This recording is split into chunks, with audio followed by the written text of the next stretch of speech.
Baghdad में एक फ़कीर, ठंड का मौसम, फ़कीर रास्ते से जा रहा था तो एक बाज़ार से गुज़र हुआ तो एक हलवाई मियाँ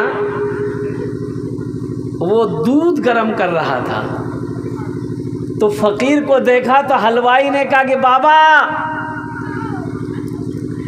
इधर आ जाओ। तो बाबा आया, सलाम किया, बोला बाबा बैठो, कड़ाके की ठंड है, सर्दी है, दूध पी लो। एक गिलास भरकर ये फ़कीर को दूध दिया। वो फ़कीर दूध पिया, अल्हम्दुलिल्लाह पढ़ा, उस दुकानदार को दुआ देकर आगे बढ़ा।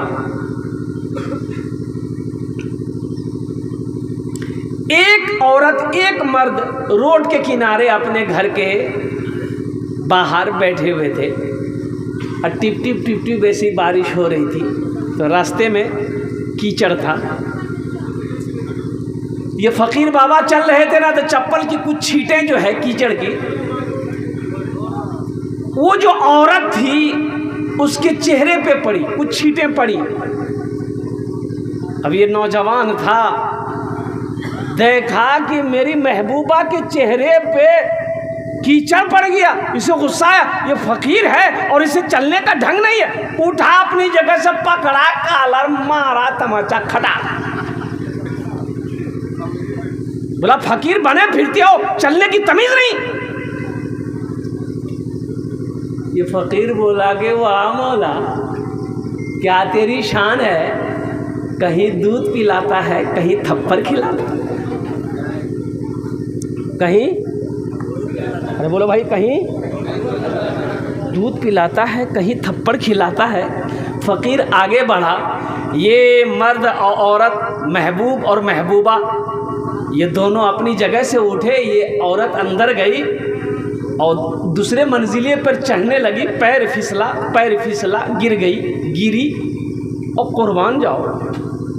वो शौहर दौड़ कर आया उठाने के लिए, वो भी गिरा और गिरा, देखा कि ख़त्म, देखा दोनों ख़त्म। या अल्लाह, अब लोग परेशान हो गए, कहो फ़कीर को मारा, फ़कीर को मारा, फ़कीर ने बद्दुआ कर दी इसलिए दोनों मर गए। पकड़ो फ़कीर को। कहाँ? बगदाद की गलियों में घूमना, फ़कीर मिल गया, पकड़ के लाया।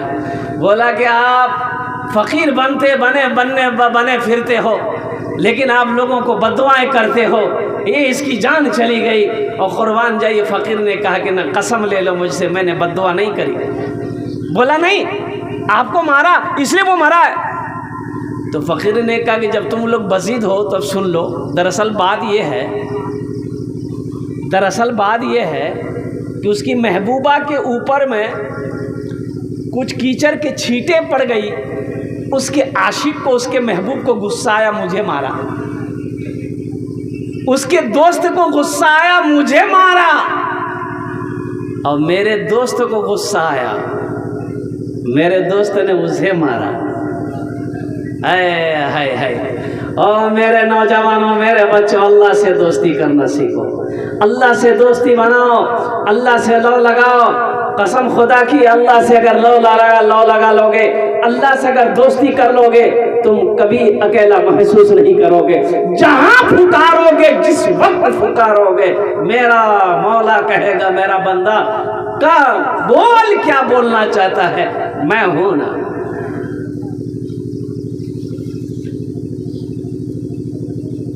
वक़ाल रब्बुकुम उदऊनी अस्तजिब लकुम। मेरा अल्लाह कहता है, मेरा बंदा तुम मुझे पुकारो, मैं तेरी दुआ को कबूल करूँगा। तुम मुझे पुकारो तो सही। तुम पुकारते क्यों नहीं?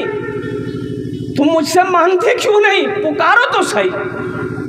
एक इमाम की तनख्वाह अभी जो चल रहा है 7,000, 8,000, 9,000, 10,000, बहुत हो गया। हम मुखिया साहब से पूछना चाहते हैं, मुखिया साहब एक बात हमको बताइए, 8,000 में आपका घर चल जाएगा? एक सदर साहब ने, मस्जिद का सदर था, इमाम साहब से बोला कि इमाम साहब दुआ कीजिए, मेरे बेटे को अच्छी नौकरी मिल जाए, दुआ कर दीजिए, कस करके, इंटरव्यू होने वाला। इमाम साहब बोला ठीक है, दुआ कर देंगे। असर की नमाज ख़त्म हुई, इमाम साहब ने हाथ फैलाया कि या अल्लाह, मेरे सदर साहब के बेटे की नौकरी लगने वाली है, ऐसी नौकरी लगा दे कि जितनी तनख्वाह मेरी है उतनी तनख्वाह उसको भी मिले। सदर साहब वही गर्म हो गया। क्या आपका दिमाग खराब हो गया है? 8,000 में क्या होगा? आपका नहीं होगा, इमाम साहब का हो जाएगा। इसकी बीवी नहीं है, इसका बच्चा नहीं है, इसके रिश्तेदार नहीं है, इनके शौक़ नहीं है, इनके जज्बा नहीं है, इनकी ज़रूरियात नहीं है। कुर्बान जाओ, जो अपने लिए पसंद करो वही दूसरों के लिए पसंद करो। ये इमामुल अंबिया जनाब मोहम्मद रसूलुल्लाह सल्लल्लाहु अलैहि वसल्लम की हदीस है, जो अपने लिए पसंद करो वही दूसरों के लिए पसंद करो। हमारे ख्याल से एक इमाम की तनख्वाह अभी के हालात में कम से कम 25 से 30 हज़ार होना चाहिए। भाई मोहल्ले के अंदर में 50 घर मान गए, 50 घर है, 50 घर है, 500 रुपया महीना अगर हर घर से मिलेगा, 25,000 हुआ कि नहीं हुआ? अब ये 500 रुपया अगर आप दे देंगे तो क्या आप गरीब हो जाएंगे? जिस मस्जिद का इमाम, जिस मोहल्ले का इमाम खुशहाल हो रहेगा, अल्लाह उस बस्ती के अंदर में खुशहाली पैदा फरमाएगा। जो इमाम खुश रहेगा, अल्लाह उस बस्ती के अंदर में खुशहाली पैदा फरमाएगा। इमाम रोएगा, मोहल्ले में खुशहाली पैदा हो नहीं सकती। ये वारिसे अंबिया हैं, इसलिए इसकी कद्र होनी चाहिए। अल्हम्दुलिल्लाह सुम्मा अल्हम्दुलिल्लाह। एक फ़िरका है बोहरा, और मेमन भी कहते हैं, उसे बोहरा भी कहते हैं। यहाँ तो नहीं देखने को मिलेगा, कलकत्ता ये बड़े बड़े शहरों में वो मेमन है, बोहरा। वो कुर्बान जाइए, उसके जो इमाम होता है ना, वो 4 चक्का में आता है नमाज़ पढ़ाने के लिए। क्या चक्का में? हाँ, AC रूम में रहता है उसका इमाम। हम लोगों का इमाम अगर मोटरसाइकिल अगर चला लिया तो चाय की दुकान में बैठ के बोलेगा, देखते हो इमाम कितना उड़ रहा, देख लो कितना स्पीड से मोटरसाइकिल चला रही। इमाम को उड़ना बंद कर देगा।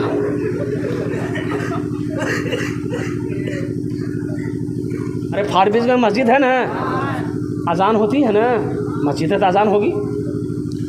मुअज्जिन अजान देता है, बाज़ारों में मस्जिद है, अल्लाहु अकबर अल्लाहु अकबर। कोई दुकान बंद होती है? अरे बोलो ना भाई, दुकान बंद होती है? दुकान बंद नहीं होती है।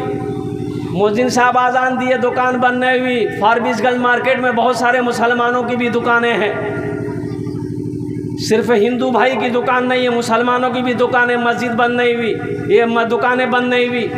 अब वहीं पर फारबिसगंज बाज़ार में अगर एगो कोई फायरिंग कर दे, गोली खटा, वो सारा शटर बंद करे, भैया भागा जल्दी, गोली चल लो। का है मौत से डर है, और जिसके हाथ में मौत है उसका डर नहीं है। मौत से डर है, गोली से डर है, अरे जिसके हाथ में मौत है उसका डर नहीं है। डॉक्टर बता दे शुगर है और कुर्बान जाओ, चीनी में हाथ नहीं लगाता। चीनी दे लोग बोला हाँ कल शुगर से, तो शुगर क्या कल? डॉक्टर कटपटिया शुगर छे, शुगर कमजोर भाग गए। ओ डॉक्टर ने बोल दिया शुगर है, चीनी खाना छोड़ दिए, और मेरा अल्लाह कहता है यकीन नहीं आ रहा। अल्लाह की बात पे यकीन नहीं, रसूल की बात पे यकीन नहीं, पैगंबर की बात पे यकीन नहीं, नबी की बात पे यकीन नहीं, आखिरत की बात पे यकीन नहीं, कब्र की बात पे यकीन नहीं, और दुनिया वालों की बात पे यकीन है। इसलिए तो मैंने कहा कि मम बना लिल्लाहि मस्जिदन बनल्लाहु लहु बैतन फिल जन्ना। अल्लाह के रसूल ने इरशाद फरमाया, हज़रत उस्मान गनी रावी है इस हदीस के, कि जिसने दुनिया के अंदर में अल्लाह का घर मस्जिद बना दिया, अल्लाह उसके लिए जन्नत में बेहतरीन घर बनाएगा। ये इस मजमे के अंदर में बहुत सारे नौजवान बैठे हो, सुनो, हशर के मैदान में मेरा दामन पकड़ ले। अगर मैंने ये बात गलत कही, मरना आपको भी, मरना मेरे को भी। अल्लाह के नबी जनाब मोहम्मद रसूलुल्लाह सल्लल्लाहु अलैहि वसल्लम के पैगाम को मैंने आपको सुनाया है, उनकी हदीस को मैंने सुनाया है। और मेरा अल्लाह कहता है इन्ना वादल्लाहि हक़्क़ुन, मेरा वादा पक्का एकदम अटल है, हक है, सच्चा। ये मस्जिद की छत ढलाई होने वाली है। मुसलमानों, दौलत ये ना किसी के पास रही है ना किसी के पास रहेगी, इसका काम है आना जाना। पैसा किसी के पास रहा है ना रहेगा। और एक बात याद रखना, कफन में जेब नहीं है। कफन में जेब है? अरे बोलो भाई। कब्र में तिजोरी है? टका लगो नहीं करो। जब कफन में जेबें नहीं है, कब्र में तिजोरियाँ नहीं है, तो हाय हाय हाय करके करोगे क्या?